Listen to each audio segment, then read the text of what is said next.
They told me Asia Wilson wasn't marketable, bro. Do you practice this? Was this spur of the moment? Is Juju Watkins better than Caitlin Clark? I feel like people have been saying that already. I mean, there's the argument that she was the best point guard as a rookie last year. I still think Arike is a better basketball player than Sabrina Ionescu is. Napheesa Collier is unstoppable right now. Maybe, just maybe, Napheesa Collier is breathing down her neck. Asia Wilson knows it too.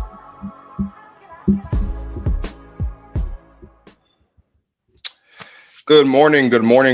What's up, everybody? Welcome back or welcome to the Protect Our Queens podcast presented by Basketball Society on this lovely Juneteenth Eve. If you notice, my good friend Martin Soares is not with me this morning, but instead, I've got my guy Kareem Copeland of the Washington Post to talk all things Washington Mystics this morning. Kareem, my friend, how we feeling? What up, though? Thanks for having me. Cranking early in the morning. I guess not that early. Early for sports writers. If you are just joining us for the first time, this is Protect Our Queens, home of fun, engaging, and interactive conversation. So we want you guys to tap in with us over the course of the episode today. Got a lot of things to talk about and want to hear your thoughts, ask your questions in the comments as we go through here. The Washington Mystics did get a win last night over the Chicago Sky in what was their final Commissioner's Cup game. We will talk about that a little bit more towards the end of the show, but I want to start off just with getting a quick update on Georgia Amoore. Before the season even starts through training camp, she suffers the ACL injury. She hasn't been with the team, obviously, playing as she's been recovering. But I know that you have been keeping tabs on her progress and kind of how they have been keeping her involved in things just to keep her still intact with the system and things of that nature. Can you talk a bit about what Coach Johnson and the organization has been trying to do to help continue to get her acclimated as she's waiting, obviously, to get back from the ACL injury? Cool. Yeah, no problem. It's kind of wild because for a player that has been out from the third practice of training camp is when she went down. I wrote about this last week, just the fact that both Sydney Johnson and teammates keep bringing her up and talking about her unprompted really made me interested and want to write and find out, what was going on, because you see her, she's at all the practices. They've got her on the sideline during games, and she's as I learned through the reporting process, she's charting different stuff at the end of games. After end of each game, she's actually filing a report to Sydney Johnson to kind of keep her engaged and keep her just kind of working with the team and within the system. And it's just wild because she's still having an impact. Everybody kind of talked about her basketball mind, and so apparently she's learned the system from the sideline, and everybody really values her opinion and her thoughts. And so she's coming, during timeouts. Sonia Citron mentioned, she said, hey, I go to Georgia during timeouts and I would say, hey, what do you see out here? And, she's got all of these notes and visions of how somebody's playing her, or look out for this and X, Y, and Z. And so that's happening all the time. And I think it was the first game of the year, or maybe it was, or one of the preseason games. Behind the bench, they had her face, like a cutout of her face attached to a stick, because she still wasn't there, because I think she had just had surgery, but they still wanted her to be present. And in the games where she's not there, everybody talks about she's constantly blowing up their phones. They come back into halftime and they've got 5 messages from Georgia saying, look out for this, or hey, this, good job with this. So she's really involved, and everybody appreciates her basketball mind. They said, it's that point guard in her. I talked to her college coach, Kenny Brooks, and he said, he called her the smartest player he's ever worked with, and really said when he had her, he wanted to put her in a Steve Nash type position because he wanted to take advantage of her decision making and just the way she's just the way her mind is. He used an example, said by the end of her career, while they were in Kentucky, they were seeing the same things and making play calls, and sometimes they would make the exact same play call. Sometimes she would have something she saw that she'd want to run, and he was like, yeah, you call it, you run it. Sydney Johnson mentioned the other day they were in practice and working on some new actions, and they quite frankly messed it up. And he was taking a mental note to kind of go back over with the team of it. And he looks up and he caught Georgia's eye on the sideline and said she had peeped the same thing right there in live time. And he was and he caught that, said, okay, she's already thinking on this level and noticing things on this level. So yeah, they're keeping her super involved, and even though she's not on the floor, they really value her input, and it sounds like she's really having and quite frankly, she's just got a personality that people really love to be around, and so the teammates can't stop raving about her, which is wild to me for a rookie who's quite frankly hasn't been on the court and played a single game and has really only been a participant in 2-3 practices. Yeah, and I mean, when you think about like who Georgia is as a player, like watching her in college, all that makes sense as far as just like her IQ and how tapped in she's been. I mean, I was when Martin and I were sitting down, like going over the draft, and we were watching the draft together. You know, those three picks, Georgia, Sonia, and Kiki. I thought that was like the perfect three picks for various reasons, and I'm looking forward to when Georgia's healthy. But I think one thing that's caught me by surprise with all this is, and this is no slight to Jade Melvin or Shug Sutton, but I was worried coming into the season once it was announced that she suffered the ACL injury that the point guard, like the guard play, would suffer a bit, and maybe we would see Brittany Sykes probably doing what we saw Ariel Atkins doing a lot last season, which is taking more of the responsibility at the lead guard role. When you look at what Jade Melvin and Shug Sutton have been able to do, obviously in their very different, approaches to the game and their very different styles of play, obviously related compared to a Georgia Amore, what's your pulse on, like, I guess, how Coach Johnson is feeling about their progress and their impact on the team at this point, given the circumstances? I think he likes the way they're playing. They're still kind of splitting time. Shug is kind of getting the start, but Jade is playing more minutes traditionally. And so, Jade's a little bit more of a offensive threat, and she gets downhill with a little bit more force and pushes the pace in a way that Sydney Johnson wants to play. But she does get a little loose with the ball at times. And so they like Shug because she's kind of a little bit more steadier, less kind of swings in terms of turnovers, but she's not the same kind of offensive threat. So they both bring different things to the game. I think Shug might be a little bit better defender at the time right now.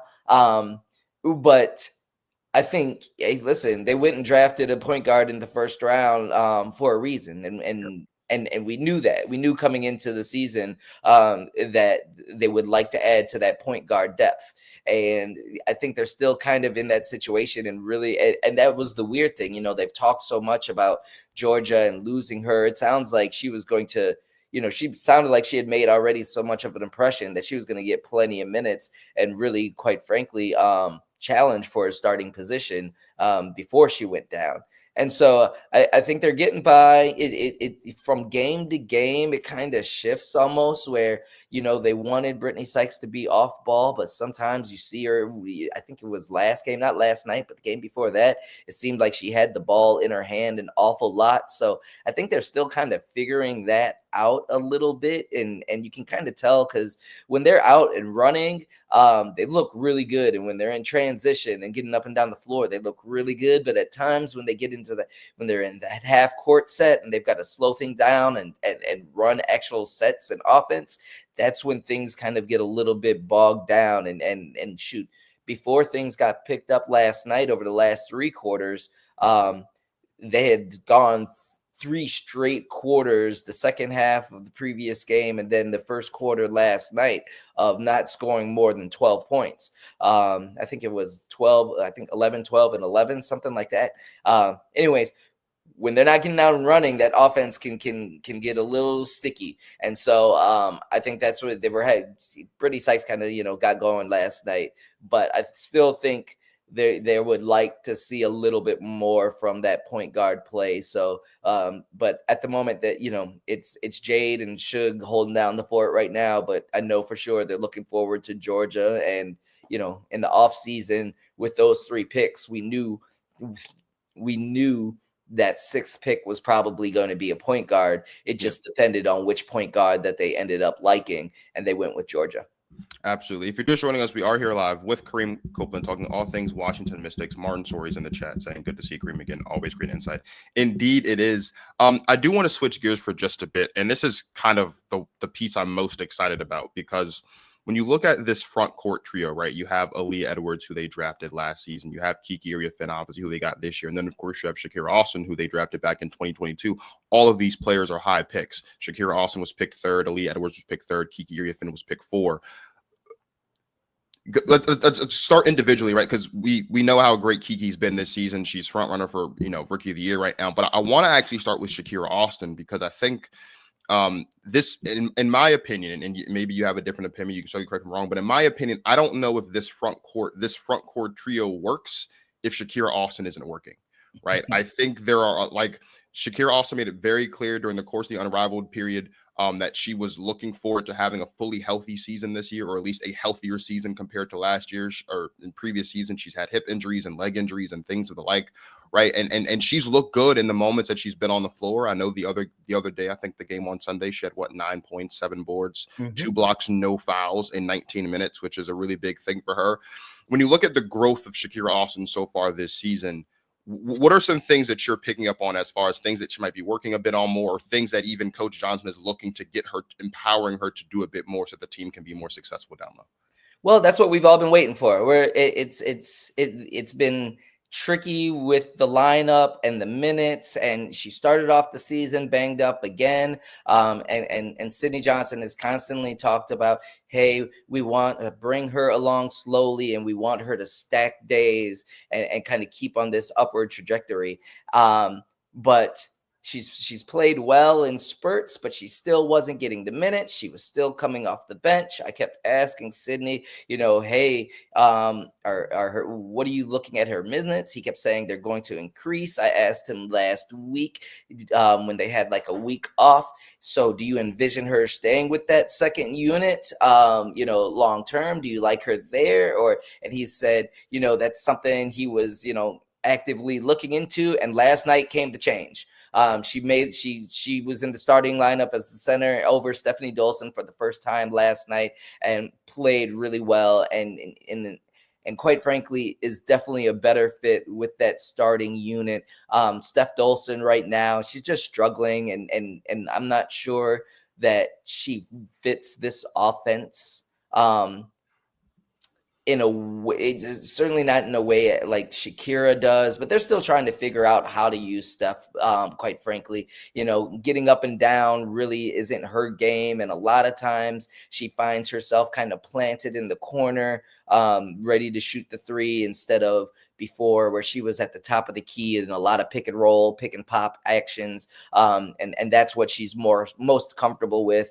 Catch and shoot 3s out of the corner really haven't been her game, and traditionally, and she's kind of found herself in that spot a lot more than she ever has, quite frankly. And so last night came the change that we've been wondering was going to happen, and she really kind of took advantage. I think she had 9 and 9 last night.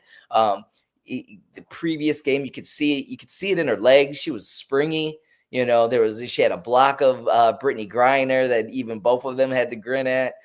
There was a rebound that came off that she went up, and like there was a whistle, but when she went up, she was above the rim.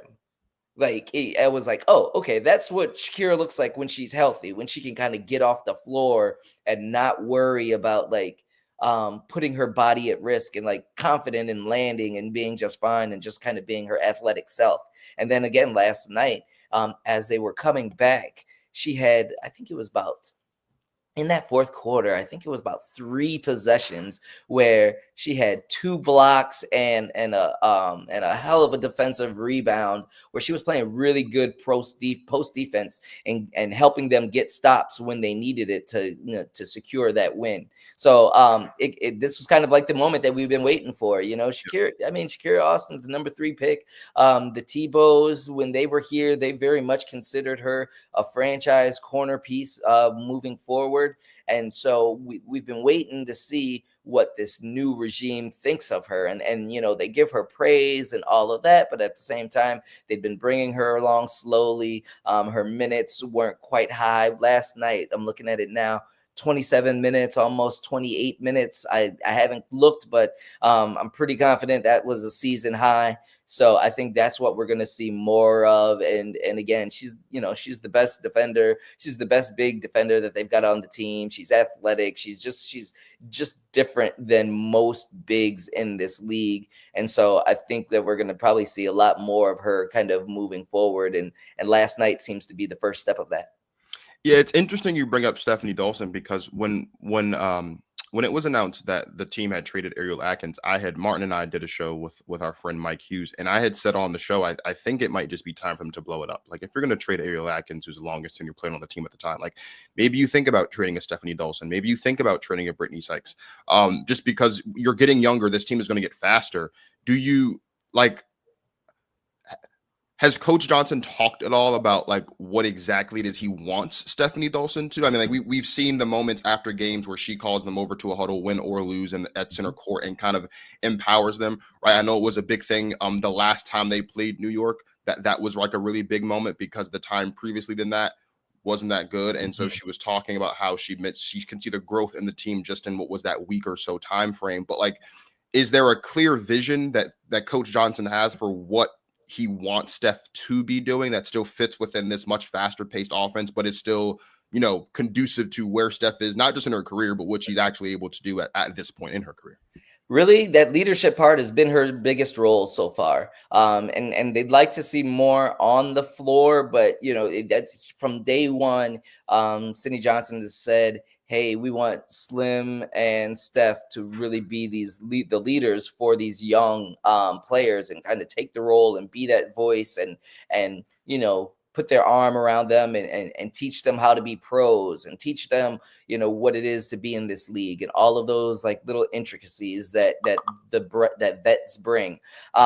So she's done a great job with that, and I give her props for staying in a good headspace, because she even said it before the season. She said, this is the fastest system I've ever played in, and she acknowledged it. Getting up and down the court at that pace isn't necessarily her strong suit.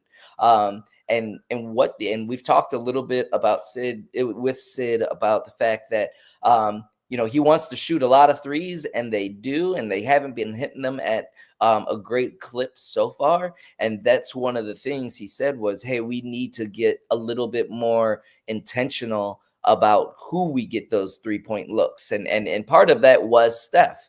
But that's still the problem of kind of getting her those open looks in spaces and in actions where she's comfortable, because again, it's not a whole lot of pick and pop from the top of the arc like she's had in the past, where and even with her being a decision maker in those actions at the top of the arc. And so a lot of times she kind of finds herself a bit as a trailer when they're coming down, if they're kind of running in transition, or when they have to stop and get in the half court. I think she's gotten a few more post touches than we typically see from her. And like I said, kind of out in those corners and out in those wings. And that's just hasn't been, her game over the course of the year. So I think that's kind of where they're kind of stuck. I mean, she went last game against Atlanta, she hit a 3 and she gave a double fist pump and shouted, because it was the first 3 she'd hit in six games. That's really unlike her to go a 6-game stretch without knocking down a 3. I mean, that's the strongest part of her game. And so, and I'm looking last night, 0 for 1 in 13 minutes. So I think they're still trying to figure that out. And it's a tough spot for her to be in, just because she came in underneath a different system, and this new one, the coaches love her and value her. I'm just not sure how she fits in this system. And what we're through 12 games now. So we're at a quarter mark of the season, long way to go still. But at the same time, they haven't figured it out so far. So, she's being a good trooper about it. And she's not one to complain, but she has been honest about, she's still trying to figure it out. And clearly the coaching staff and the team is still trying to figure it out. Yeah, I agree. And I mean, again, we were having that conversation, around the Ariel Atkins trade, which was, what was that, back in February? It was when that happened. Like that was kind of the point I was making. Like Stephanie Dawson is very valuable to this team, obviously for reasons off the court, as you mentioned. But when I look at the team, you're bringing in so much youth. This is the youngest team in the league, right? So there is a lot of speed. There's a lot of pace. There's a lot of wanting to get the ball up and down pretty quickly. I know you've talked about in various interviews and even on Twitter about how Coach Johnson wants this to be 8 seconds or less. Like, let's get this shot up pretty quickly. And like, that's just not who Steph Dawson is at this point in her career, considering how much. And so like and it's interesting because we talked about maybe they should, like maybe a trade should be made and automatically people think it's something wrong. It's like in this instance, maybe you trade Stephanie Dawson, not necessarily because she's not impacting the team, but maybe because it would also be in her best interest to maybe be moved to a different place that would best suit. And at this point in her career, there are still other teams who could utilize a big with her skill set, a player who can stretch the floor, who is a pretty good passer out of the post, right, and is good with the pick and roll, as you mentioned. We saw that a lot last season with Ariel Atkins leading the point. That 2-man game worked pretty well for them last season, but it's an interesting thing, right? Like it's a very interesting thing what's happening with Stephanie Dawson. I hope it works out because I like Steph Dawson on this team. But like if the decision's made where they have to move off of her, I don't think it would be a decision that would necessarily be too shocking in the grand scheme of things because they are still trying to figure a lot of things out. And maybe that includes Stephanie Dawson. Maybe that doesn't. Going over to Aaliyah Edwards, right? We're in year 2. She had the back contusion in the offseason, so she didn't get to play much at all, I don't think, in the preseason, and she missed a couple of games to start off here. How has her progress been? How has Coach Johnson, if you think about how she's been doing now that she's been back and playing more effectively, and the combination of, right, Aaliyah and Shakira and Kiki is very interesting because I know last season Coach Tebow was talking a lot about wanting to get Kiki and not Kiki, getting Aaliyah and Shakira on the floor at the same time. Now you've added Kiki Iriafen, so that's an additional wrinkle there, right? Maybe you're not able to put Aaliyah Edwards at the 3 as much as maybe you would want to, but if you want to get all 3 players on the floor at the same time, you might have to do that. What's like the thought process there for Coach Johnson as he's trying to manage getting all 3 of them on the floor at the same time? That's been the tricky part, and I don't think he's got an answer yet. We haven't seen an answer yet. Like when he spoke about getting Shakira more minutes, he said the same thing about Aaliyah. And last night she played 12 minutes. So yeah, they're clearly still trying to figure that out. She kind of seems the one that's been lost in the sauce a little bit in this whole mix. And he loves Kiki at the 4, and as well as she's been playing at the 4, she's keeping her there. Shakira works great at the 5. So if you want to get all 3 of them on the floor at the same time, you got to put Aaliyah at the 3, but it seems like they haven't really done that a ton when they've played. They've experimented a little bit with a bigger lineup recently, and that has kind of been Emily Engstler. They've been trying out at the 3 a little bit more when they played that bigger lineup with 3 bigs in there. She was a DNP last night. So it's interesting to see, that's kind of what we're watching out for, because she still hasn't gotten consistently big minutes. Even when she's out there, she hasn't gotten consistent kind of offensive opportunities. It's not like they haven't really kind of run a lot of stuff for her.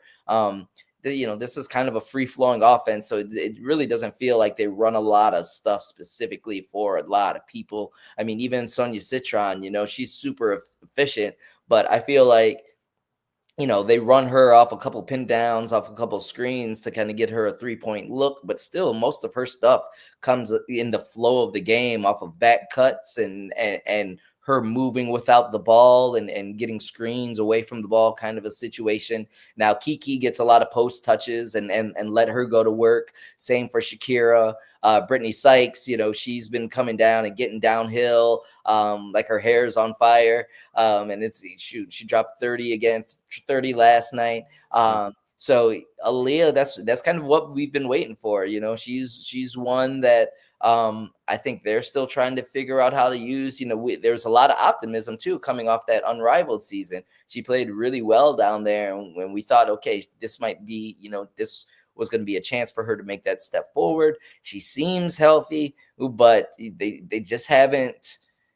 First off, she hasn't gotten a ton of minutes. Yeah. And then, when she's kind of gotten in there, she's kind of blended in, and you don't want to say she's played bad, but she hasn't necessarily made the impact. And again, she's another one I think that they're trying to figure out how exactly she kind of fits in here. So that's a good question. All of our eyes are on the same thing as we're trying to figure it out, because they went heavy on the starters minutes last night, and it was kind of necessary because they put themselves in a hole in that first quarter, and so they had to kind of fight and dig themselves out of it.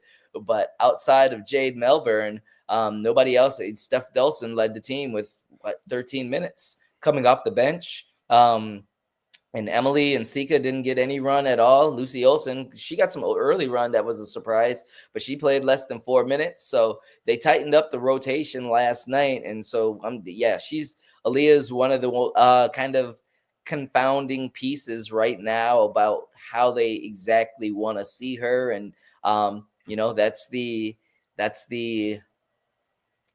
I don't want to say troubling spot, but Kiki's come in and played so well, and that's where her and Aaliyah are directly kind of divvying up minutes. And when Kiki's cooking like she has been, I think we're going to see those minutes probably come directly from Aaliyah, and now we're seeing it looks like Steph's minutes are going to trend down, so maybe there's some opportunity there. But yeah, it looks like they might need to be a little bit more creative about how they want to use Aaliyah, because so far she just quite frankly hasn't got a ton of opportunity either. Yeah, just sitting here listening to you talk, I'm almost just wondering, like, if maybe there's a reality where, because I'm a Shakira Austin fan through and through. Like, she's from here. She's from here. She's great. I love her. I've watched her play. I've always been in awe of watching her play. Quick little sidebar. I told Martin this a couple of years ago. I was at Pentagon City Mall. I was doing some last minute Christmas shopping for my brother, and I walked out of the GameStop and I looked up and it was Shakira Austin, but like my brain wasn't really like processing it at the time. I was trying to, I don't like people. So I was trying to get out of the mall before it got too crowded. And I looked up and like, by the time I walked past, I was like, that's Shakira Austin. I think it was. And I was like, oh, whatever. I go in line to go to the Auntie Annie's that's right there. So I was going to head out. And like, as I'm next and she's like waiting on the side and she turned, I was like, oh man, that was Shakira Austin. I didn't say anything. And she and Martin clowned me for it. She's like, oh, what a missed opportunity. But getting back on topic, though, I think an interesting thing, and maybe this is a reality, like we're having trouble with getting Aaliyah minutes consistently. We're like the Mystics are still trying to figure what's happening off with Stephanie Dolson. Like, do you see a reality in which maybe, just maybe, we're looking at Aaliyah Edwards and Steph Dolson come off the bench together with that bench unit along with Lucy Olsen, and kind of because thinking back to last season, it seems like the way that Steph Dolson plays now in her career and the way that what we know that Aaliyah Edwards can do, it seems like those two things mesh a lot better when the two of them are on the floor together, as opposed to trying to, like, for lack of better words, force a square peg into a round hole here, trying to force Aaliyah into the starting lineup to play alongside Kiki, or vice versa. Like, do you think that might be a potential option that maybe Coach Johnson's exploring here? Because Aaliyah Edwards, I'm not saying she's the key, but it's important that Aaliyah Edwards is getting minutes and being impactful on this team if they're going to reach their maximum potential, because she's that good.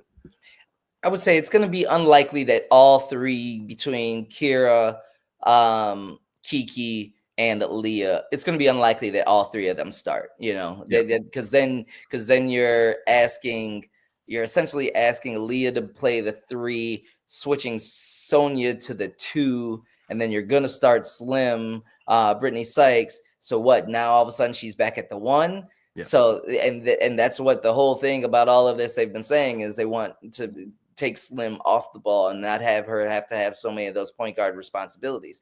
And so so one of those 3 are going to have to come off the bench and come on in that rotation. Again, we've talked about the struggles with Steph, just kind of speaking of a square peg and a circle hole. Man, I butchered that. But you know what I'm saying. Yeah. But with Aaliyah, I think Aaliyah fits this really well because she moves really well. She can get up down the floor. She's really versatile. She can even have the ball in her hands.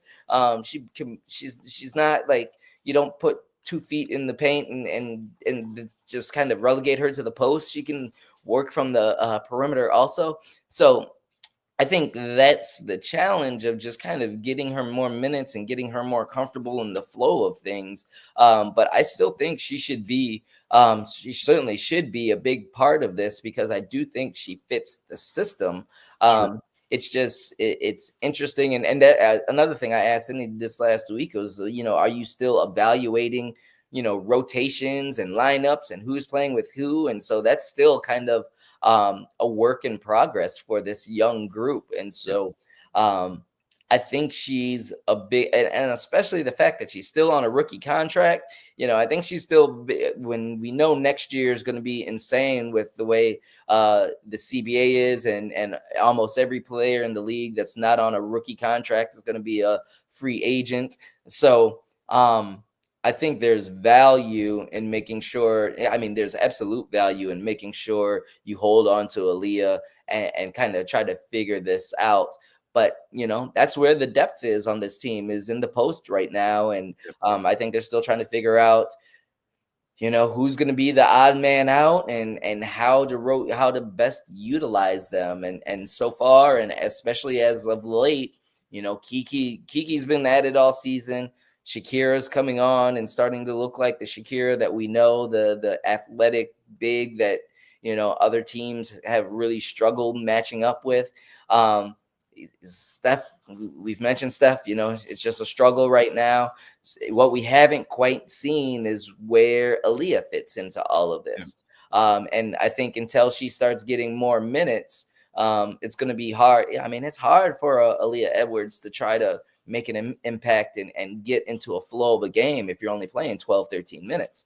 And so I think that's probably absolutely still a work in progress as they figure that out. But, she's a young piece in her second year. So it's not like, it's not like you're moving on from Aaliyah Edwards by any means. Yeah, no, of course not. And even again, just in here thinking, I think about going back to the Kiki component for just a second. I know you mentioned earlier, Coach Johnson likes to see Kiki at the 4. It's her natural position. It makes a lot of sense.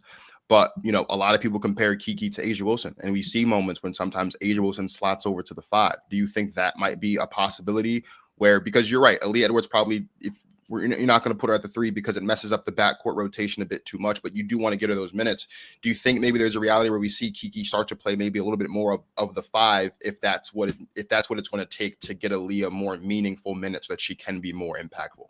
Absolutely. I mentioned the 4, but he's cool with her at the 5 also. She's kind of interchanged between the 2. She's definitely played a lot of 5 this year also. So that's definitely on the table. And she's kind of played a lot of it, when Steph Dawson was in the starting lineup. Steph was technically the 5, but she plays so much on the perimeter that Kiki was kind of getting those 5 responsibilities. And she was going up against BG, and she was taking on the responsibilities of guarding BG and guarding Tina Charles early in this season, and some of the best centers in the league. So yeah, they're comfortable with her logging minutes at the 5, and so maybe that kind of becomes the rotation when Kiki's not Kiki, but when having Kiki and Aaliyah on the floor together, when Kira sits. I think all of that stuff is on the table, but they're definitely comfortable with Kiki logging 5 minutes for sure. Awesome. If you're just tuning in with us, again, we have Kareem Copeland of the Washington Post joining us to talk all things Washington Mystics. Please feel free to hop in the comments with any thoughts or questions you may have. Want to wrap up here and talk about the expectations now as we look over this next stretch. It was a big point of emphasis on Sunday in the post game and really throughout the course of the broadcast after a game against Atlanta, right? They had an entire week off last week, pretty much it felt like, and then they come back and now they're about to go on this stretch where they've got 7 games in the next 14 days. A big win last night, not big as far as like a blowout, but as you mentioned, they dug themselves into a hole early and they were able to get out of that and get the win against Chicago Sky. But you look at their next couple of games, we're talking Atlanta again on Friday. Then they have Dallas, Minnesota, at Vegas, at Dallas. That just finishes off the month of June.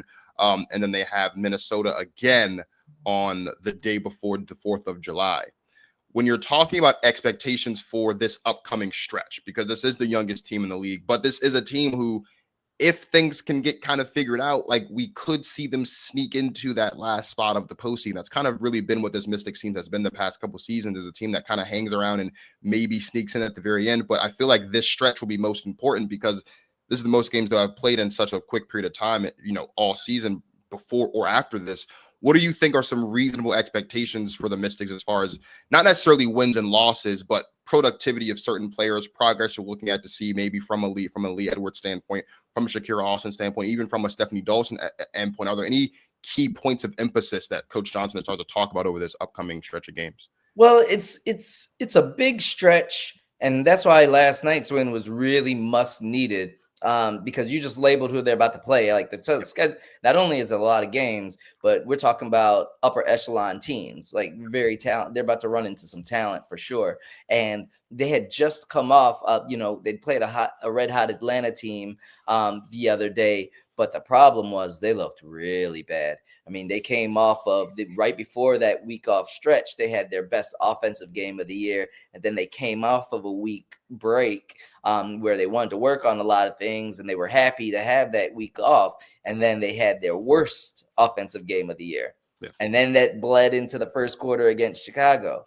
And so if you lose last night, you're not really feeling very well. You're not, that's got to hit on the confidence a little bit. So that's why kind of putting things back together, especially over those final three quarters last night, was pretty darn important, because they're about to be really challenged here as they go down to Atlanta, as they've got the Lynx a couple times, if they got the Aces a couple times. So this is when you're going to find out, so these young players are about to run into some folks that are going to push them in ways that they haven't been. So really, I keep looking at, can you get out and run?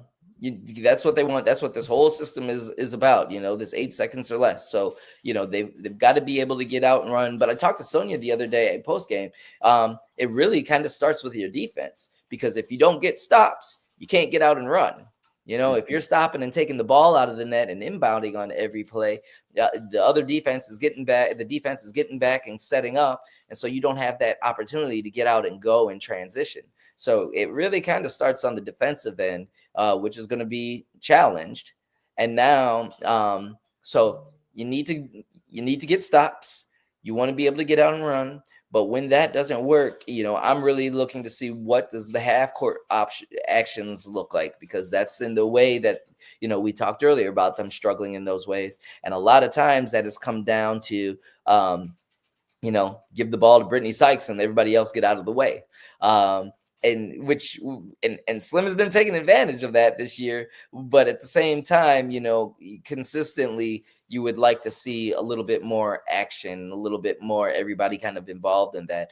I mean, Kiki, it's been great when you can just drop it off to her in the post. And, she's been hitting that mid-range and her footwork has been really exquisite around the basket. So, but still, those are we're talking about a lot of individual play where I know they'd like to see the ball moving a little bit more and not have to kind of just rely on those two making things kind of happen. And so that'll be the thing that I kind of look at is, are you getting stops? Can you get out and run? If you can't get out and run, what's the half court action look like? I think they still like, we talked about Aaliyah Edwards. Can you get Aaliyah Edwards more involved? Will she get an uptick in minutes? Continuing to see Shakira keep going like she's been getting better.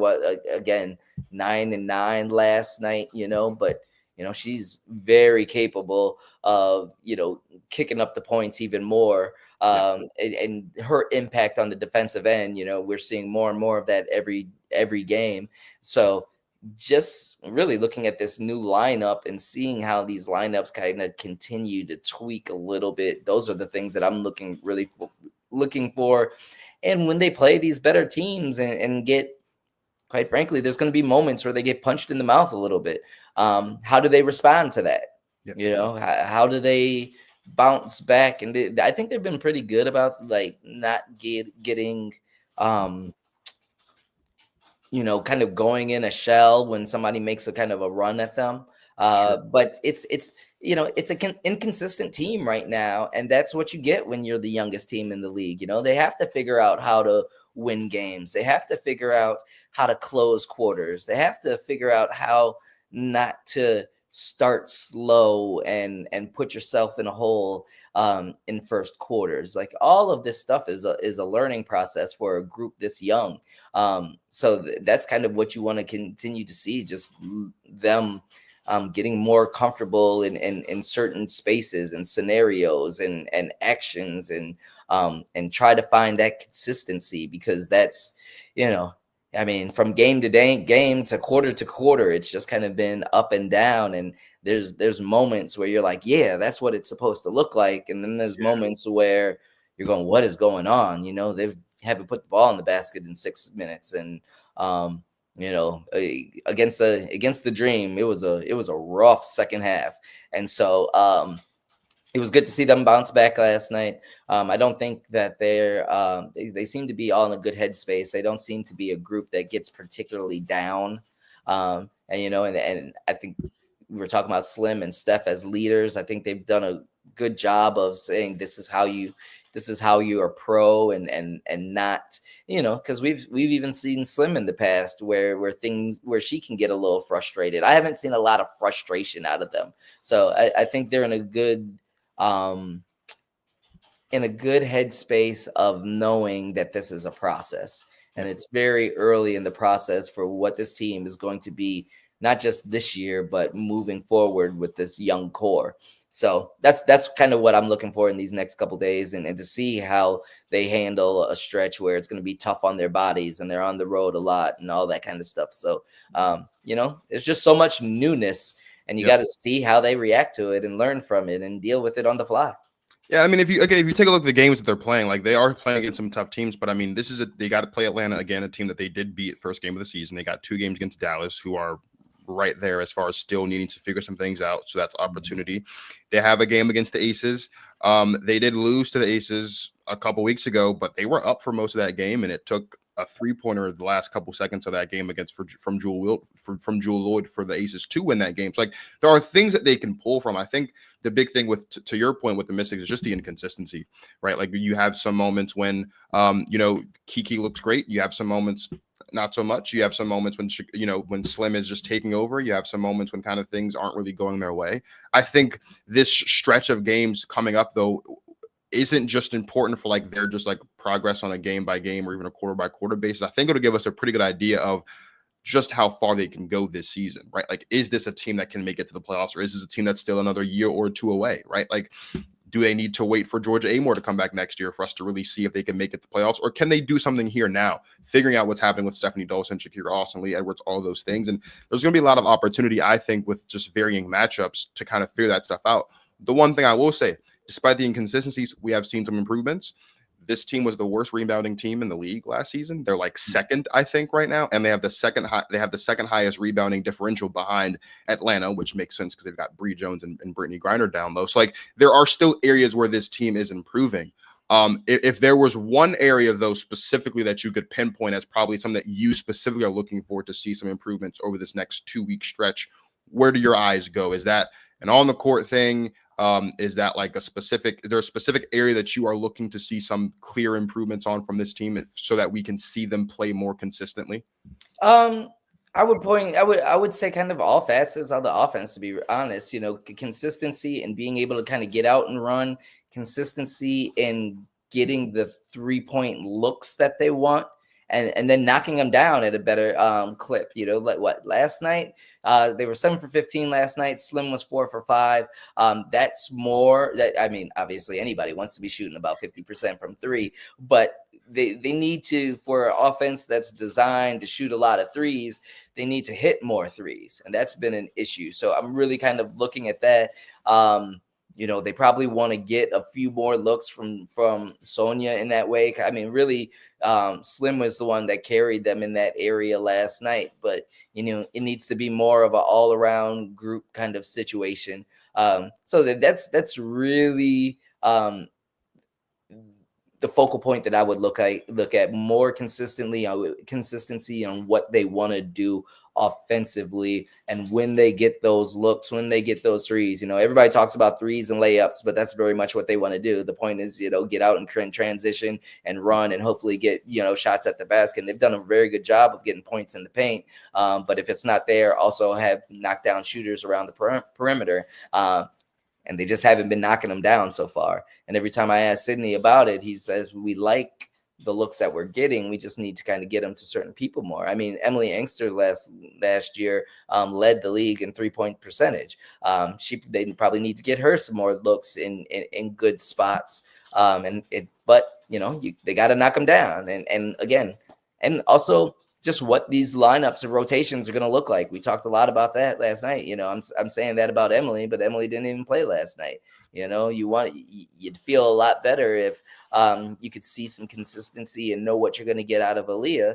But again, she only played 12 minutes last night. So how, Sidney Johnson says he kind of evaluates the season in like 10 game stretches, which is essentially a quarter of the season, a quarter of the season, quarter of the season, quarter of the season. And so now that we've gone through this first one, and now we've seen a lineup change, what's that going to look like? Now that we've seen the starting lineup change, how will that affect the minutes kind of for everybody else and the rotation for everybody else? Because it seems like Steph Dolson's minutes are about to come back. Shakira's are going up. Will we see Aaliyah's go up? I know they want them to, but we haven't seen it quite yet. So those are the kind of things. I know it's kind of broad, but those are several things that I'm kind of looking out for. And I hate to just kind of harp on the offense, but that's been so much of a focal point of this new system and how they wanted to play. And, they kept talking about, playing fast and shooting threes. We hear, that was so much to talk about everything in training camp. So here we are, we're looking for it and how it's, and there's been days where it's looked great, against Connecticut, they scored over 100. They were flying up and down the court. Looked great at that time.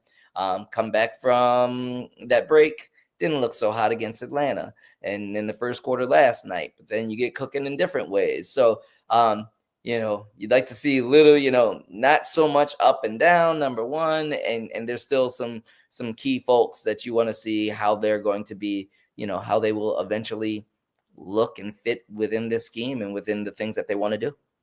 Yeah, that makes a lot of sense. And listen, we appreciate you as always for taking the time out of your day to come talk with us about some women's basketball. If you are not already, please make sure that you are subscribed to Basketball Society on YouTube so you don't miss any future episodes of Protect Our Queens or any of the other amazing basketball content on the platform. And then when you're done, head over to Instagram, head over to Twitter, follow us on Instagram at @ProtectOurQueens_, follow us on Twitter at @POQueens_.